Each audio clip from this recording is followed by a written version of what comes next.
Gjermania po përballet me një skenar lufte. Ministria e Brendshme ka kërkuar që shkollat të përfshin trajnime për mbrojtje civile dhe që qytetarët të sigurojnë rezerva ushqimore dhe ujë për të paktën 72 orë. Kjo lëvizje vjen mes paralajmërimeve se Rusia mund të sulmojë territorin e NATO-s brenda pak vitesh. Sipas gazetës Handelsblatt, fëmijët gjerman do të mësojnë se si të veprojnë në rast konflikti apo emergjencash. Një zëdhënës i ministrisë deklaroi se mbrojtja civile duhet të jetë prioritet sidomos në shkollat.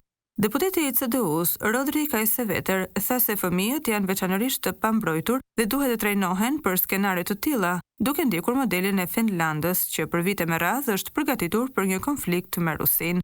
Pavarësisht se arsimi është kompetencë landeve federale, Berlini është i gatshëm të shpërndajë materiale dhe udhëzime për të gjitha shkollat përmes zyrës federale për mbrojtjen civile. Ndërkohë Bashkimi Evropian ka miratuar një iniciativë të re për përgatitje ndaj luftës dhe u ka rekomanduar të gjithë qytetarëve të përgatisen një paketë emergjence për 72 orë. Paketa duhet të përfshijë ujë, ushqime të thata, ilaçe, radio me bateri, elektrik dore, dokumente identiteti dhe thikë shumë funksionale.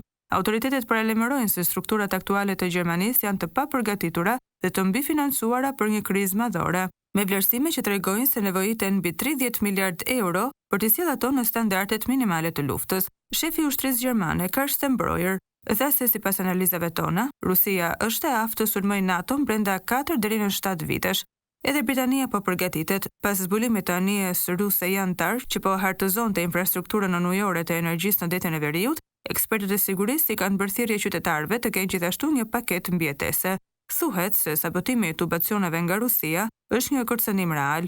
Ndërkohë, në disa vende evropiane ka nisur shpërndarja e udhëzimeve për mbijetesë në rast lufte. Bashkimi Evropian po ndjek shembullin e Finlandës, që ka theksuar rëndësinë e informimit të popullsisë për të shmangur panikun dhe për të rritur vetëdijen ndaj kërcënimeve.